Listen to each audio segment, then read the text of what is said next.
permettez-moi de vous appeler chers amis tous,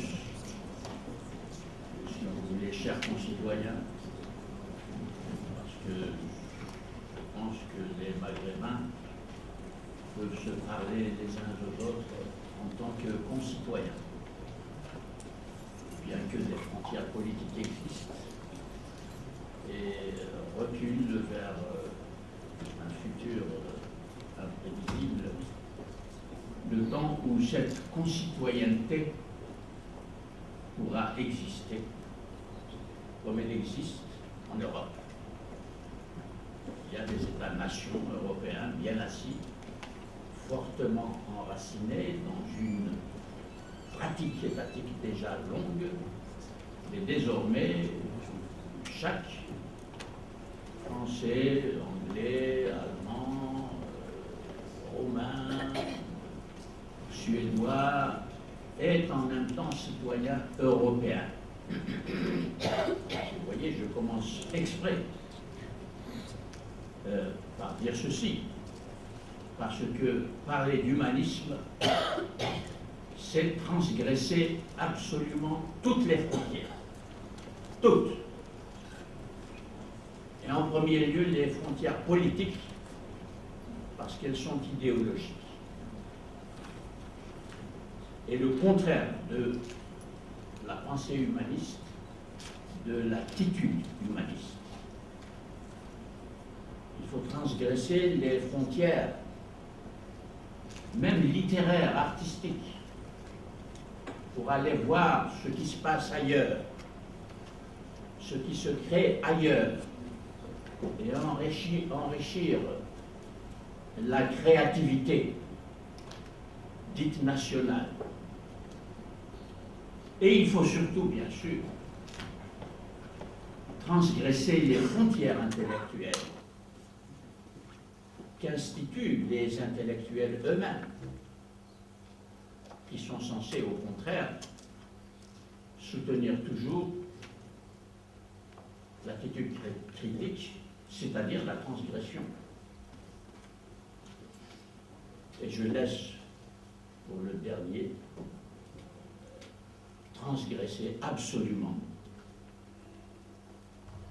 les frontières religieuses. Sortir des clôtures dogmatiques. Ça, c'est la traversée la plus difficile à réussir et la plus difficile à entreprendre, surtout pour le monde musulman et le monde arabe depuis les 30 dernières années, les 40 dernières années. C'est parce que, paradoxalement, à la fin du XXe siècle, début du XXIe, les clôtures idéologiques, les clôtures dogmatiques se retrouvent même dans les contextes de modernité. Au point que la modernité n'est plus une instance de référence. Parce que la modernité a perdu ce qui a fait sa valeur et ce qui l'a disposé à devenir l'instance de référence universelle pour tous les hommes qui vivent sur cette petite terre, quels que soient leurs héritages culturels, intellectuels, artistiques, religieux. La modernité a ouvert les voies et les espaces pour aller loin dans cette transgression. Et effectivement, il y a eu des transgressions réussies. C'est parce qu'il y a eu des transgressions réussies qu'aujourd'hui nous pouvons faire une tâche comme celle que nous allons essayer de faire ensemble ce soir. Le titre de cette conférence, c'est « Retour à la question humaniste ». Aujourd'hui, chaque mot dans ce titre demande une explication. D'abord, retour. Ça veut dire qu'il y a eu quelque chose qui s'est passé. Et qui s'est passé en Europe, bien sûr. En Europe médiévale, déjà. En Europe de la Renaissance, encore plus. Et dans l'Europe moderne, à propos de l'humanisme. Et il y a eu quelque chose qui s'est passé en contexte islamique, avec la langue arabe comme véhicule de la pensée humaniste. Ça a existé, pas longtemps hélas, existence éphémère. Il faudra s'interroger sur cette fragilité et ce caractère éphémère, passager du moment humaniste de la langue arabe.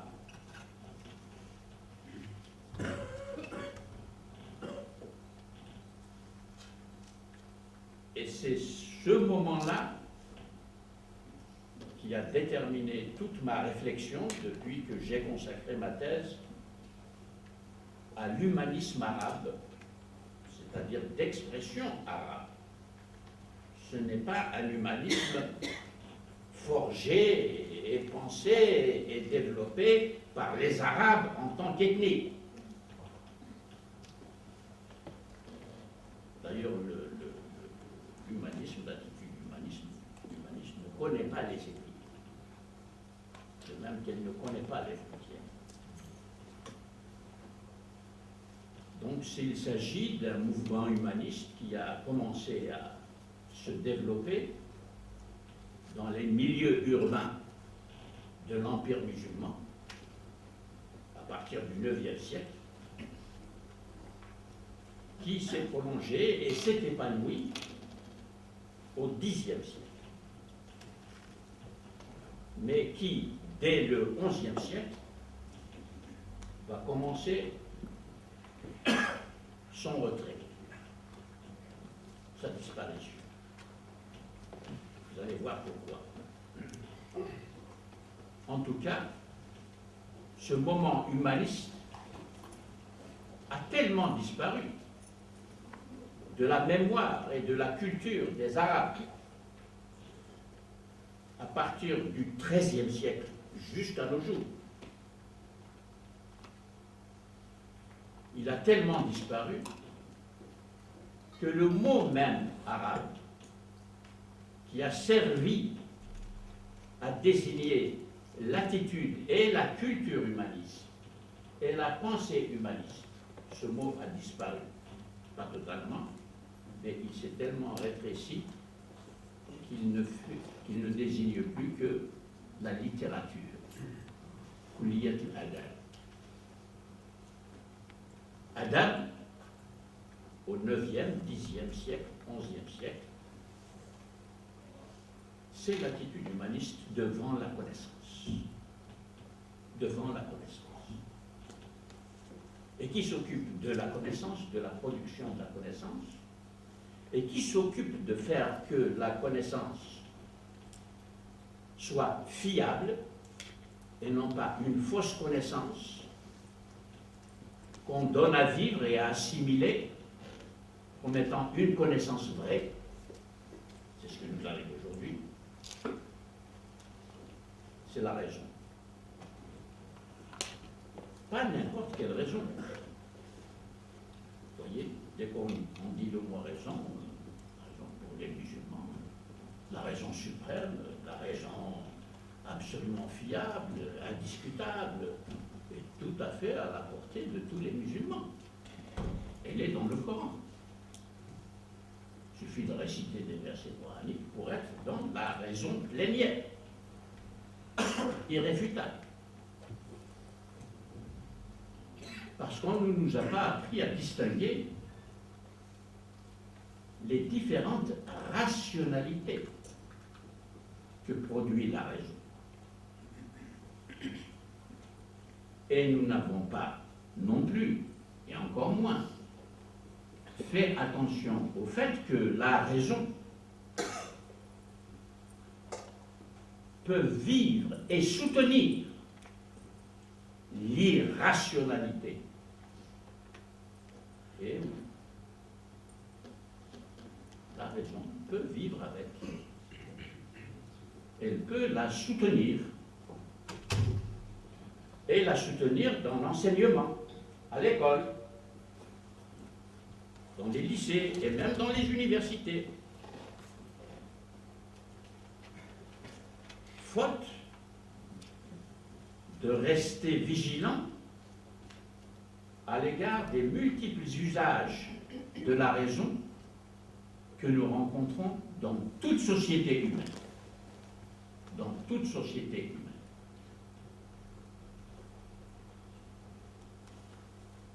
Les plus anciennes et les plus modernes actuellement. Aux États-Unis, la société des États-Unis, la société allemande, anglaise, française, aujourd'hui, nous trouvons dans la société des manifestations et même des expansions de l'irrationnel qui coexistent dans un pays qui se présente comme les porteurs de la rationalité bien maîtrisée. Vous voyez donc que pour parler d'humanisme, il faut d'abord être historien de la raison. Et il faut être sociologue de la raison. Sociologie de la raison dans le Maroc contemporain. Qui a jamais songé à faire une thèse de doctorat sur ce sujet-là? J'ai essayé de persuader quelques étudiants quand j'enseignais à la Sorbonne, mais tous m'ont dit, mais monsieur, ça c'est trop difficile pour moi. Je ne peux pas le faire. Vous voyez? Et aujourd'hui, où l'irrationnel nous dévore tous, et où il est très difficile de faire apparaître et de faire entendre et de faire partager un minimum de rationalité avec les membres de la société, je vous assure que c'est très difficile. J'en sais quelque chose. Parce que quand vous parlez de rationalité, dans les pays musulmans, tous les pays musulmans, de l'Indonésie jusqu'au Maroc, on va vous dire irrationalité, nous ne connaissons pas. Nous avons toute la rationalité nécessaire qui nous est donnée dans le Coran, dans le Hadith, dans la Sharia. Nous avons absolument tout et nous sommes bien protégés. Alors que l'irrationalité s'est introduite précisément dans ces instances vécues, défendues et présentées comme des lieux de refuge de la raison suprême.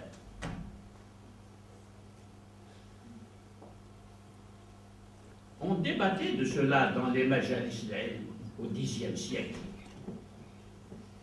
Parce que dans ces majalis il y avait des philosophes, il y avait des fuqaha, il y avait des ulama qui s'occupaient de théologie, il y avait des exégètes, il y avait des historiens, il y avait des géographes, il y avait des médecins.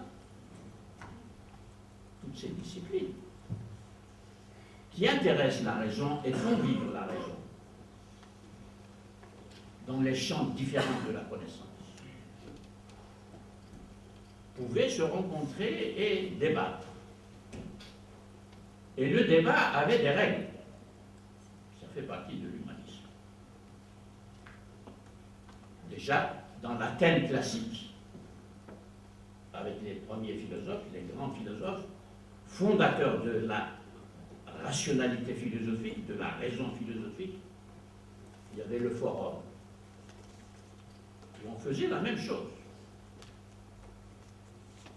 On parlait, on se parlait, et en arabe, nous avons un mot vraiment très beau. Munavara. Navara, yunaviru, wajh li wajh. Avec le regard fixé sur les faces, comme maintenant je vous vois tous, et je vois vos faces tendues, ce qui me réjouit. Oui, oui, ce qui me réjouit, ça prouve que nous sommes en train de communiquer. Et la munavara, c'est cette communication tendue, parce qu'on sent vraiment qu'on est en mouvement. On est en mouvement. C'est la munavara. Perdu la munavara. Oh. Terminé. On a une à Casablanca dans le cadre de l'université citoyenne. Vous voyez? Retour à la question humaniste. Est-il possible de faire retour à la question humaniste? Dans les sociétés arabes telles qu'elles sont aujourd'hui, après 30 années de régression intellectuelle, 30 années de rejet de la préoccupation humaniste de la raison, par la raison, pour la raison, après 30 années, je veux dire depuis les indépendances, il faut remonter jusqu'aux indépendances, quand nous avons recouvert la souveraineté politique. Pour faire quoi? Pour faire une politique de la raison. Politique de la raison, ça demande du travail. Et l'État, qui se dit démocratique et républicain, a l'obligation de donner à tous les citoyens, les possibilités d'entrer dans ce travail commun pour faire fructifier la raison, développer la raison et aller aussi loin qu'il est possible d'aller en tenant compte des connaissances dont nous disposons aujourd'hui. Vous pouvez faire le tour de tous les pays arabes et des États qui se sont formés au lendemain des indépendances, de la façon dont ces États ont accaparé le pouvoir politique et de la façon dont ce pouvoir politique a traité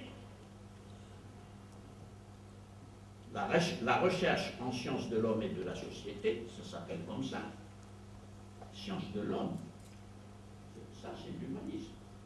L'humanisme, en cours de route, je suis en train de construire une définition de l'humanisme.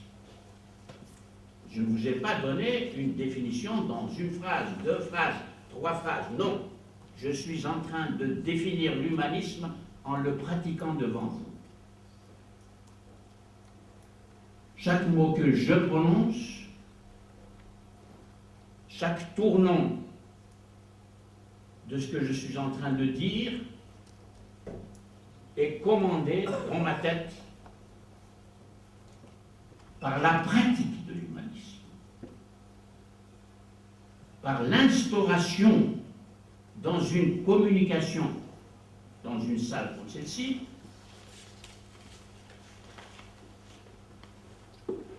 comment faire fonctionner la raison de façon à cheminer ensemble vers une meilleure connaissance et vers une meilleure reconnaissance de chaque homme pour chaque être humain. Ça, c'est l'humanisme. Et dans cet humanisme, la passion, la polémique, les certitudes dogmatiques doivent être absolument sous le contrôle de la raison. Parce que les émotions, les éruptions idéologiques, les adhésions émotionnelles non réfléchies à ce que nous proclamons comme étant nos valeurs et nos croyances sacrées et nos héritages et notre gloire et toutes ces choses-là, tout cela stoppe la pratique humaniste. Voilà pourquoi je dis, est-il possible aujourd'hui de tenter à l'échelle de la société civile, le jour où il en existera une, bien sûr. Pour l'instant, nous ne l'avons pas. Et oui. Pour l'instant, nous ne l'avons pas.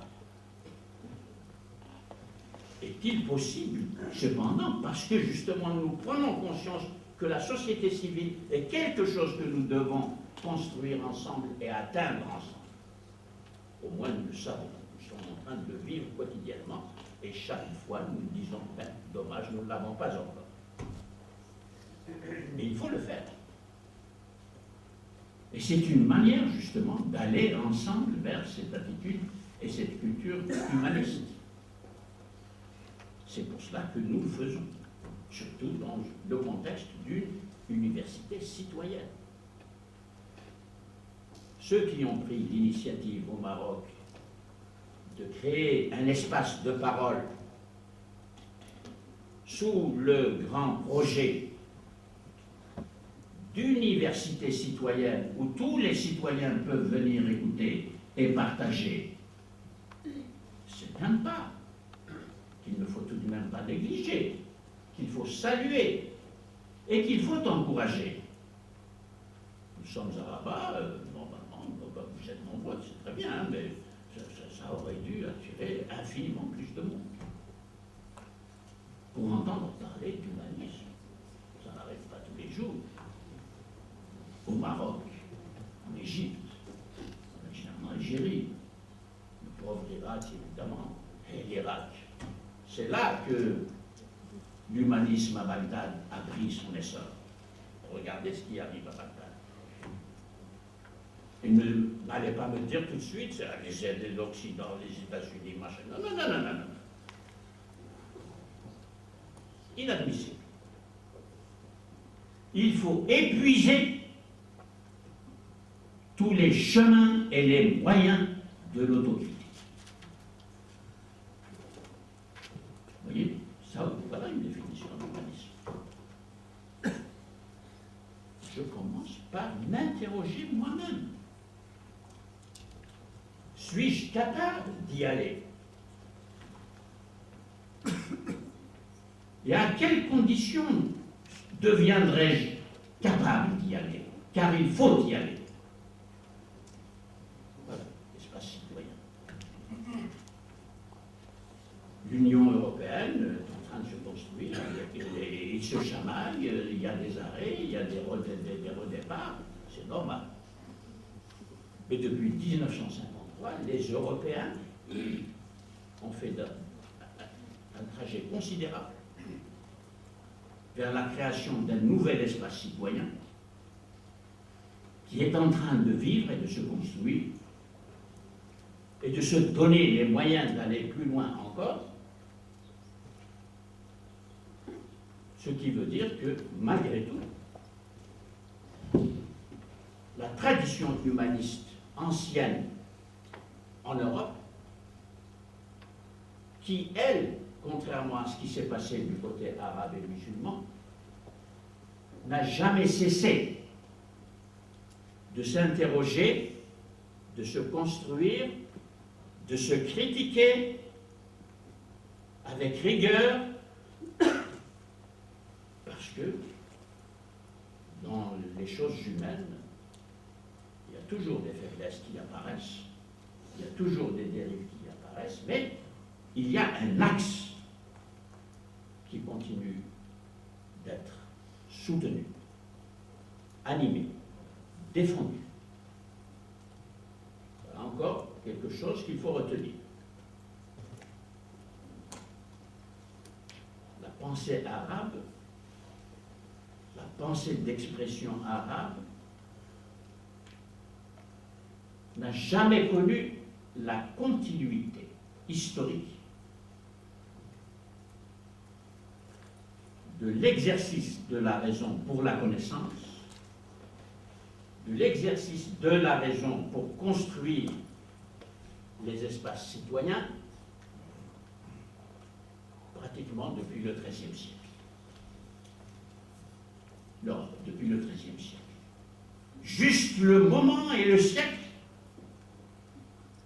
où la raison islamique, où la raison en contexte islamique, entame la marche à rebours. Pas la marche à rebours pour aller trouver quelque chose d'absolument essentiel qui lui permettrait de prendre un nouvel essor et une nouvelle dynamique. Non. C'est quelque chose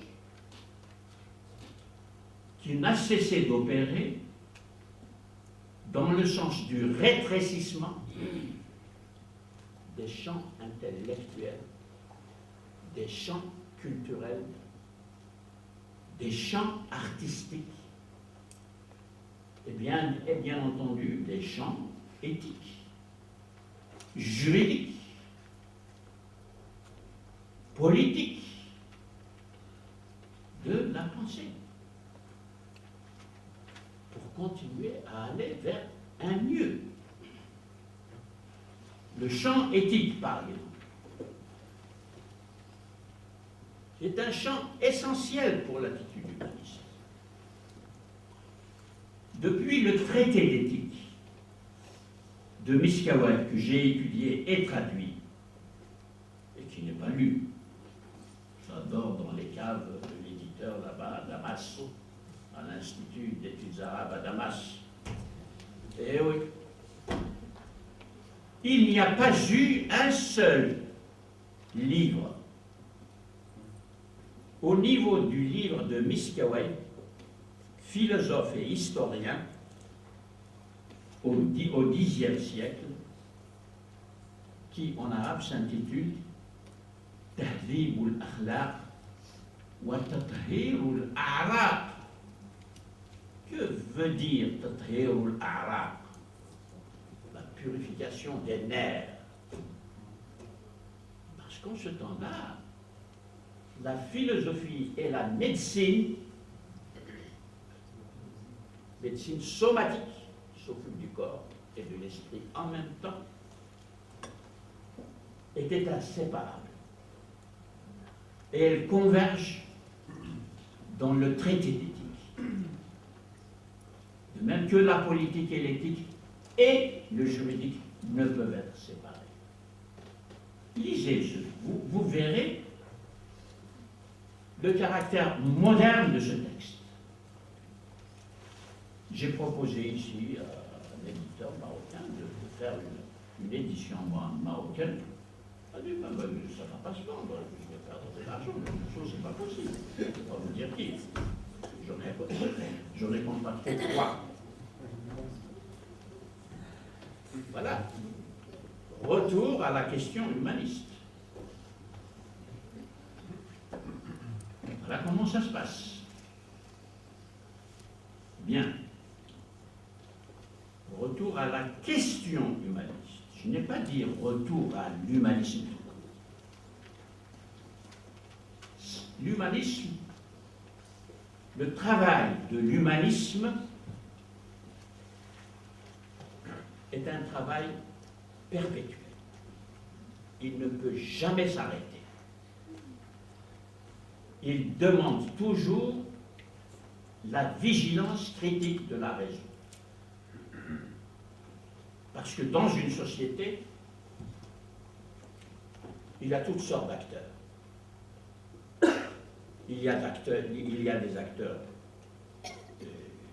qui apportent une instruction positive, des contributions positives, qui ont reçu les outils nécessaires pour faire cela, et il y en a d'autres qui n'ont pas eu la chance de recevoir ces outils.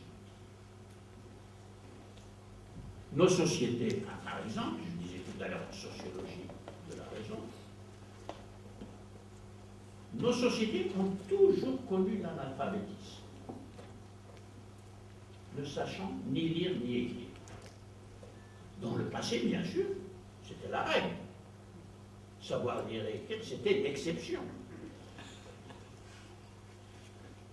On a fait de l'alphabétisation après les indépendances. Maintenant, nous savons dans quelles conditions ça s'est passé et comment l'école est devenue un lieu de détournement de la raison.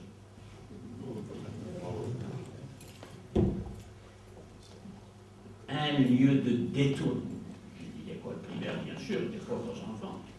C'est le cas de le dire. Sans défense. Qu'est-ce qu'on met dans leur tête? Qu'est-ce qu'on met dans leur tête? Ça relève du code pénal. Mais oui, les enfants, nous en avons tous. Mais ce n'est pas seulement l'instituteur. Hein. Les parents à la maison font la même chose. Parce que les parents ne sont pas plus au courant de la manière de parler à l'enfant, de la manière d'éduquer l'enfant à s'ouvrir, à s'épanouir, en s'occupant justement de ce qui peut développer chez l'enfant le questionnement. Mais les papas, je dis les papas, pas les mamans, ils sont comme ce que dit le Coran. La yus'alu amma yaf'alu wa hum yus'alun. Voilà l'éducation pour résumer les choses. Et ça dure encore. Et ça dure encore. Et ça dure pour les adolescents au lycée.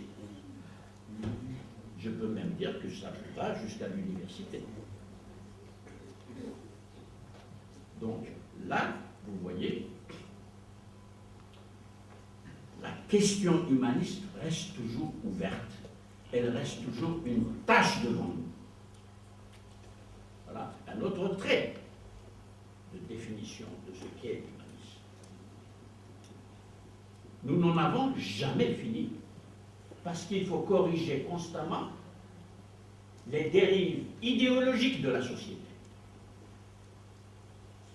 Ce que la société nous impose, parce que la société, selon les sociologues, la société est un système d'inégalité. Voilà la définition, qui est une définition de travail pour le sociologue. Ce n'est pas une définition normative. C'est un système d'inégalité, c'est-à-dire les inégalités forment système.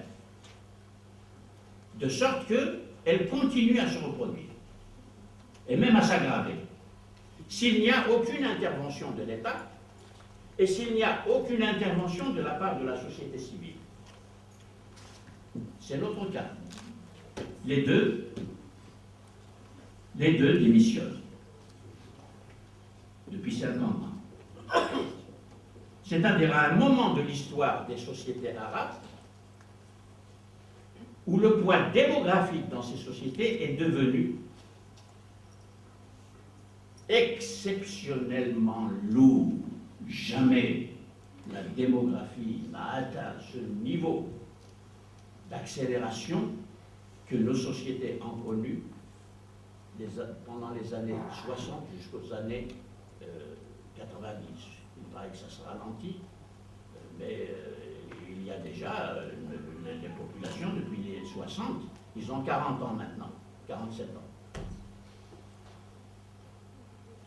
Une donnée démographique que la pensée humaniste prend en charge. Vous voyez que ce n'est pas un humanisme dissertatif. C'est un humanisme qui s'ancre et qui prend en charge absolument tous les problèmes qui se posent dans une société. Et pour les sociétés musulmanes, j'appelle ça, j'ai appelé cela, mais peu ont suivi, hélas, l'islamologie appliquée. Ne jamais parler d'islam sans se préoccuper de ce qui ne va pas dans l'islam comme religion, dans l'islam comme pratique de pensée, et aussi dans l'islam aujourd'hui comme idéologie ravageuse. L'islam comme idéologie ravageuse. Et l'islam comme discours d'aliénation collective. C'est fort ce que je dis, je le sais. Je le ressens comme fort. Je le vis comme fort. Parce que je sais ce que cela représente. L'aliénation, c'est quand vous avez quelqu'un devant vous, et ça arrive constamment, vous essayez de lui expliquer ce qui s'est passé dans l'histoire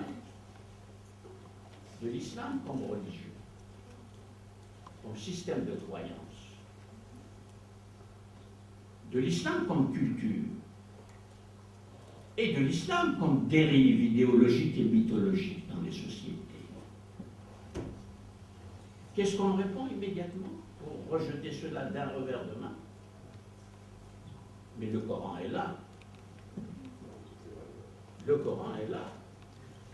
Ça n'affecte pas le Coran. Le Coran fonctionne toujours.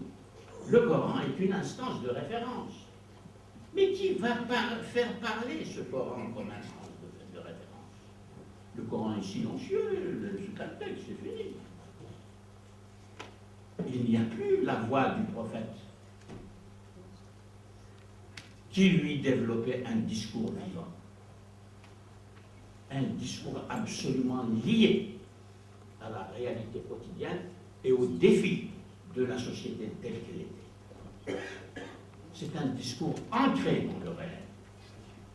Ce n'est pas un discours purement imaginaire ou purement dissertatif. Donc, là aussi,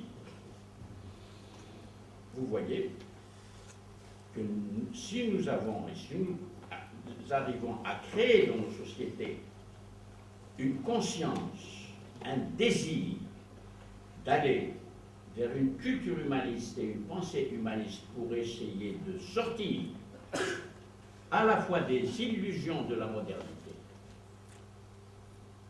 mais aussi des dérives de la religion, des dangers que comporte la religion lorsqu'il n'y a plus personne pour s'en occuper de façon critique. On nous dit qu'il y a des théologiens, paraît-il. Les théologiens se réunissent pour faire un programme de théologie. J'ai entendu dire ça, là, ici, depuis que je suis, depuis 2 semaines, j'ai lu dans des journaux qu'il y a de la théologie au Maroc.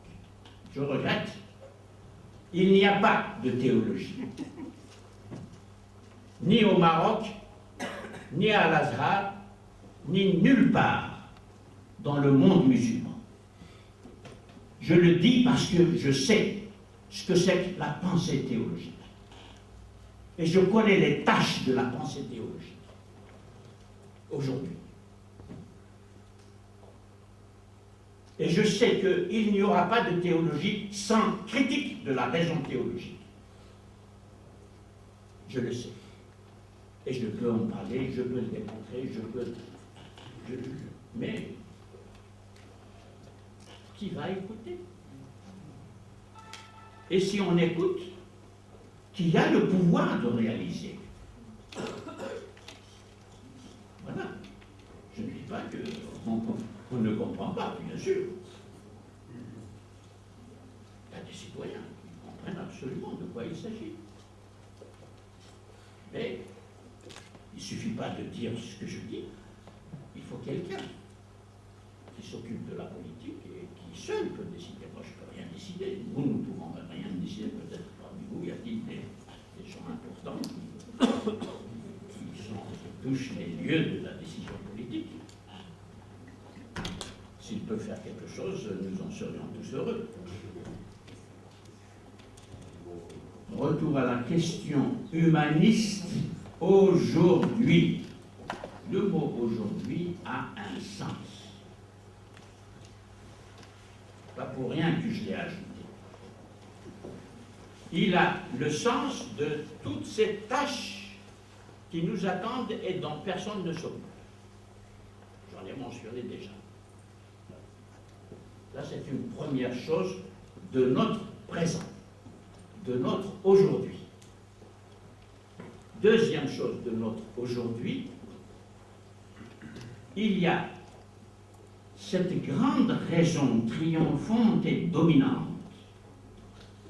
que les philosophes appellent la raison techno-scientifique. Télécommunication, technologie et la science, qui continue son chemin. Il y a des dérives idéologiques, mais la communauté scientifique continue de travailler. Elle ne s'arrête pas.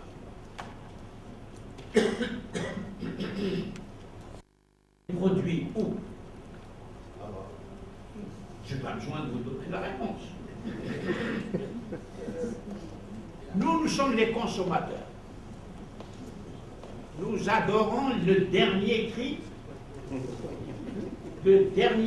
de la Mercedes, de la BMW, du téléphone portable avec plusieurs fonctions. Et bon, on va l'utiliser. Ah là, ça oui, on l'utilise. Mais qui le produit? Qui a produit un TGV pour la circulation des citoyens en Indonésie ou en Malaisie? On peut l'acheter, si on a de l'argent. Si vous allez aux Émirats, vous aurez le dernier cri et le triomphe de la raison télé-technoscientifique. Mais dans la soirée, si vous êtes invité par quelqu'un, ça se fait très bien. Une invitation, c'est par leur liberté. Et nécessairement, on parlera de l'islam. Quand vous parlez de l'islam, le blocage est là. Le blocage est là. C'est bloqué. Et comme vous êtes l'hôte, évidemment, vous n'allez pas vous cacher. Voilà comment ça se passe. Ça, c'est l'aujourd'hui. Les difficultés, les obstacles quasi insurmontables, parce qu'ils s'accumulent et il y a peu d'acteurs qui interviennent dans les conflits que nous vivons entre la toute-puissance dominatrice à l'échelle mondiale qui autorise l'hégémonie politique à l'échelle mondiale, la raison télé-technoscientifique, que reste-t-il aux sociétés qui n'ont pas cela? Et le problème se pose. Est-ce que la raison critique selon les sciences de l'homme et de la société peut se déployer et donner toute sa mesure et ses mesures si en même temps nous ne bénéficions pas de la raison télé-technoscientifique? La question se pose. Et donc c'est tout le problème de la recherche scientifique dans les sociétés arabo-musulmanes. La recherche scientifique. Vous voyez comment, dans les pays comme la France et l'Angleterre, la politique de la recherche, comment les chercheurs s'agitent et descendent dans la rue pour avoir un budget adéquat à leurs ambitions de chercheurs. Qu'est-ce qui se passe chez nous? Et comment pouvons-nous donner une éducation à nos enfants si la formation des maîtres à l'université ne fonctionne absolument pas? Ce n'est pas possible, nous ne l'aurons jamais. Il faut donc un équilibre dans le budget, un équilibre dans la volonté politique des États. Et dans notre cas, une vraie politique qui prenne en charge vraiment toutes ces difficultés serait une politique qui donnerait la priorité aux sciences de l'homme et de la société chez nous. Parce que pour former des physiciens, des biologistes, des mathématiciens, etc., eh ben, on peut faire des accords avec les pays européens et les envoyer des étudiants dans les pays européens pour les sciences dures, car nous en avons besoin, mais nous n'aurons jamais l'équipement en laboratoire nécessaire, vu le peu de ressources, pour vraiment être au niveau de la recherche scientifique telle qu'elle fonctionne aux États-Unis ou en Europe. Il faut être réaliste. En revanche, les sciences de l'homme et de la société, pour nous faire comprendre comment fonctionnent nos sociétés, à quel danger nos sociétés sont exposées, il nous faut d'excellents sociologues, il nous faut d'excellents linguistes, il nous faut d'excellents anthropologues. L'anthropologie, c'est un mot qui fait peur. Et quand je dis anthropologie, il y en a au Maroc, il y en a quelques-uns, mais devant la tâche, les tâches que demande une société, la société marocaine, pour l'anthropologie, c'est trop dérisoire, c'est trop peu. C'est trop peu. Et le peu que nous avons, je voudrais bien savoir, il faudrait faire une enquête là-dessus,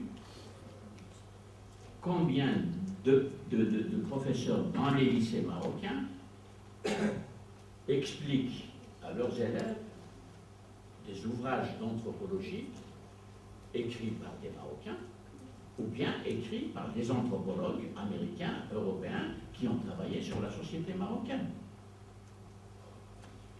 pour susciter des vocations parmi les jeunes, déjà au lycée, et faire comprendre aux jeunes au lycée comment fonctionne notre société, comment fonctionne la religion dans notre société.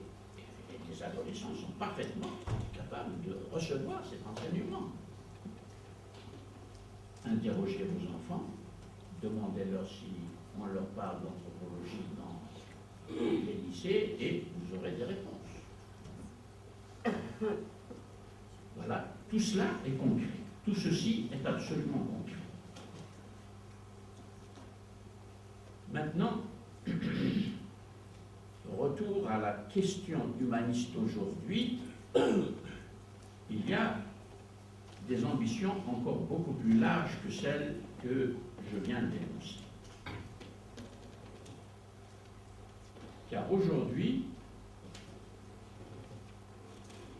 dans toutes les sociétés contemporaines, aussi bien les démocraties les plus avancées que les sociétés qui sont encore dans l'état de désir, de rêve pour une démocratie qui ne vient pas. Mais ils la désirent, ils la veulent. Mais on la leur donne pas. Aujourd'hui, si nous faisons une anthropologie politique des sociétés démocratiques avancées, et il faut le faire, parce que nous ne pouvons pas aller tête baissée vers un système démocratique quand ce système démocratique est en crise. Il est en crise. Il est en crise de légitimité. il est en crise de légitimité parce que il n'y a pas de droit international. Il est parfaitement clair qu'il n'y a pas de droit international depuis le 11 septembre. En particulier, je n'en vais pas plus avant. Mais enfin, c'est une étape qui a dévoilé d'une façon scandaleuse ce qui était relativement voilé avant le 11 septembre. Car le 11 septembre a dévoilé que la modernité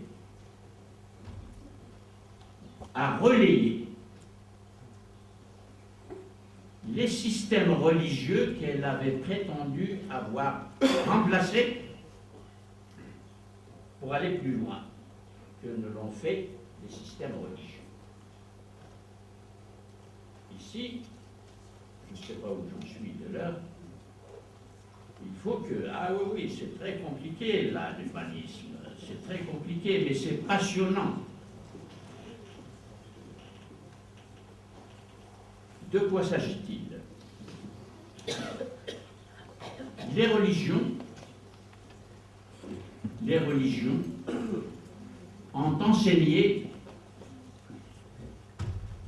Oui, mais ça ne m'avance pas. J'ai commencé à... Ça fait 1 heure. Hein? 1 heure. 1 heure. Bon, alors, je vais finir avec ça. Les religions ont enseigné la fraternité entre les hommes, la paix entre les hommes, et même l'amour du prochain entre les hommes. Mais en même temps qu'elles ont enseigné ces belles choses, elles ont créé des frontières infranchissables entre elles-mêmes, les religions. Parce que pour vivre et se développer, la religion a besoin de posséder l'esprit, le cœur, l'affectivité, et le corps. Le corps. Le corps lui-même est possédé. C'est par le rituel. Le système, la gestuelle rituelle, que la croyance entre dans notre corps par la discipline que le rite impose au corps.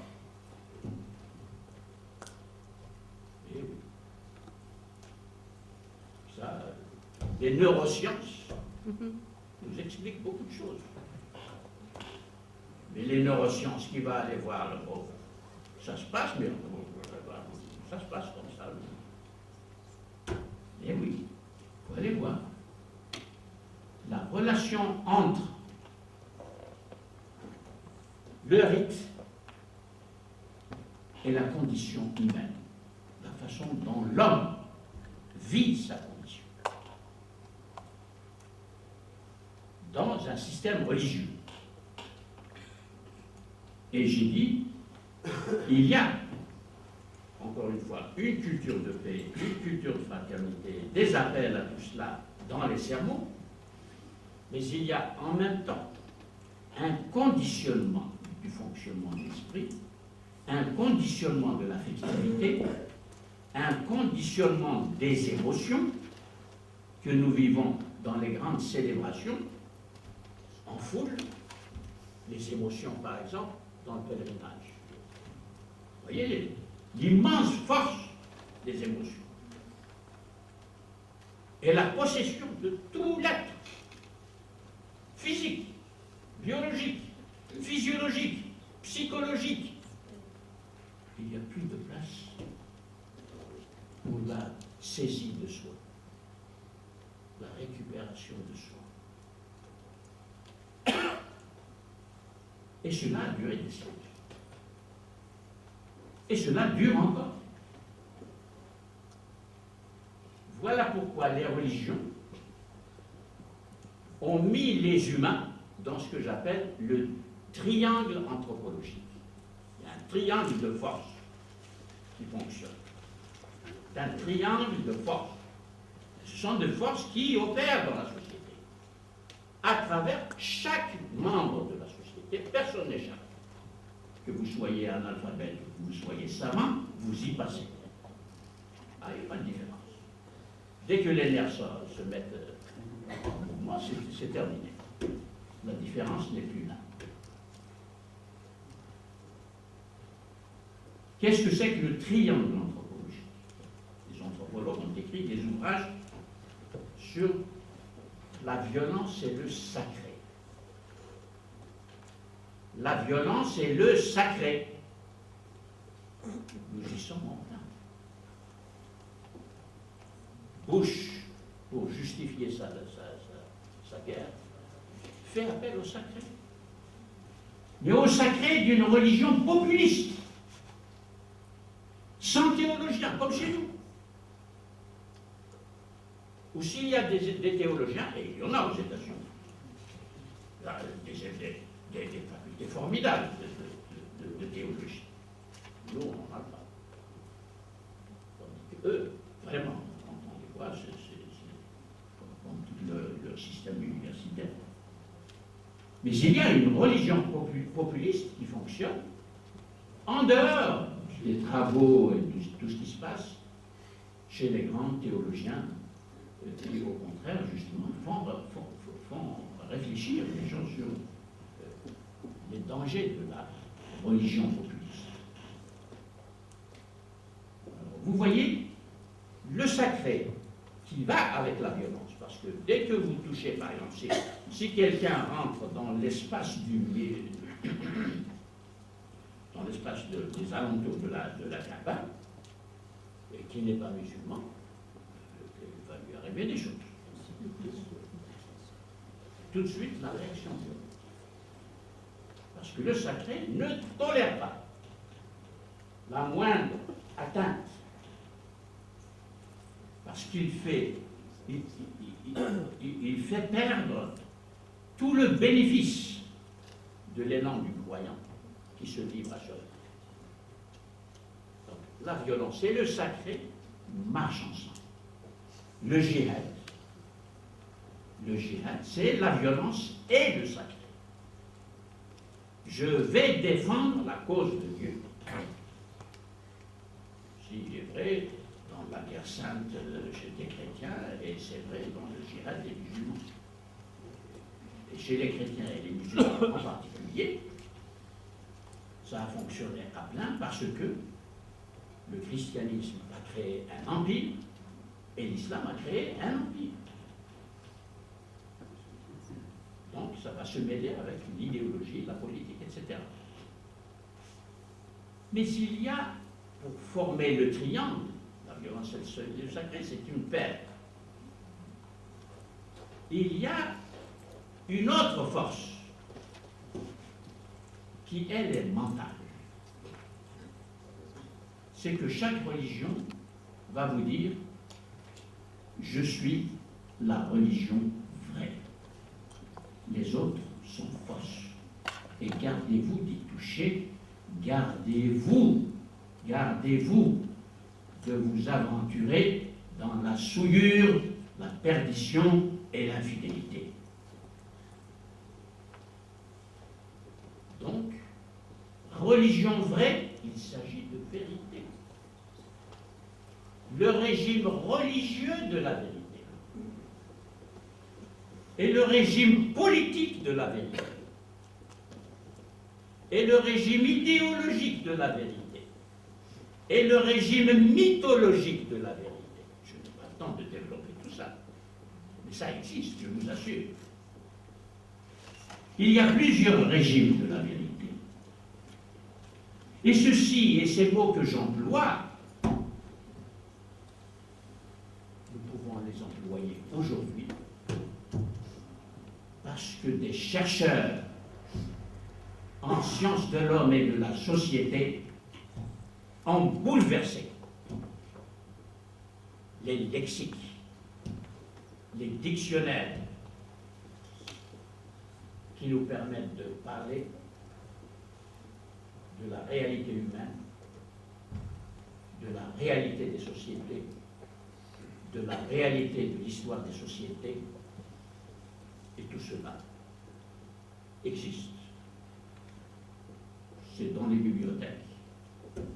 Mais pas nos bibliothèques chez nous. Parce que chez nous, on n'achète pas les livres. Ce concept, car c'est un concept large qui s'applique, comme vous le voyez, aussi bien au régime religieux de la vérité qu'au régime moderne de la vérité. Et je vous ai dit tout à l'heure que la modernité doit être soumise à la critique avant d'y aller. Dans les années 50, dans les années 40, etc., et pendant toute la Nahda, les intellectuels arabes disaient la modernité. Il faut être moderne, allons-y. C'était vrai. Et c'était vrai. Parce que tout ce qui s'est passé dans les années 60, 70, etc., n'existait pas dans les années 30, dans les années 20, dans les années de première moitié du XXe siècle. Ça n'existait pas. Tandis que maintenant, ça existe. Ça existe, mais nous, chez nous, ça n'existe pas encore. Et une des choses les plus attristantes, et je m'arrêterai, c'est que dans les 10 dernières années, la bibliothèque scientifique sur l'histoire de la pensée islamique s'est enrichie d'ouvrages absolument essentiels pour chaque musulman, pour chaque arabe, essentiels à lire et à en profiter. Je n'ai cessé de batailler et j'ai failli réussir parce que l'ancien président de la BCM ici était prêt à financer la traduction du gros ouvrage du professeur Van Hesse sur théologie et société dans la pensée musulmane dans les 3 premiers siècles de l'Égypte. C'est un ouvrage fondamental. Absolument fondamental. Il est en allemand, donc inaccessible. J'ai tout fait pour qu'il soit traduit en arabe. Ligue arabe, Alesco, les Émirats, de tous ceux qui ont de l'argent. Rien. Rien, sauf, effectivement, j'ai eu cette offre, mais ça ne s'est pas fait. Pourquoi? C'est la deuxième difficulté. Je n'ai pas trouvé de traducteur de l'arabe, de l'allemand à l'arabe. Et il ne faut pas seulement un seul traducteur, parce que c'est 6 gros volumes. 6 gros volumes. C'est une somme scientifique, mais qui devrait être à la disposition de nos jeunes, des étudiants et de tous les citoyens pour les sortir de ce que Jean Daniel, il a écrit un livre, il a eu le courage d'écrire un livre sous le titre « La prison juive ». Ça a dérangé beaucoup de juifs. Voilà un exemple d'intervention, mais il est toujours vivant. Et beaucoup de juifs l'ont suivi. Pas tous les juifs qui l'attaquent. Supposez que quelqu'un ait l'idée d'écrire un livre équivalent, avec le même titre, mais islamique. L'islam aujourd'hui. Et lui aussi, il est parti du judaïsme d'aujourd'hui, mais en remontant vers l'histoire du judaïsme. Et la relation entre le judaïsme d'aujourd'hui et le judaïsme classique et le judaïsme des origines. La même chose pour l'islam. Mais allez donc trouver quelqu'un qui oserait publier un livre sous ce titre-là. Quand on m'a demandé de traduire mon livre sur la critique de la raison islamique, je n'ai pas pu retenir ce titre. Parce qu'en arabe, on ne dit pas on ne met pas le mot naqd à côté du mot islam. Naqd al-aqd al-islami, c'est du kufr immédiat. Vous voyez, là je soulève un autre problème, sur lequel, dans l'université citoyenne, je vous engage à organiser une conférence sur des problèmes linguistiques comme facteur de régression dans les sociétés arabophones. Je m'arrêterai là. Merci pour votre attention.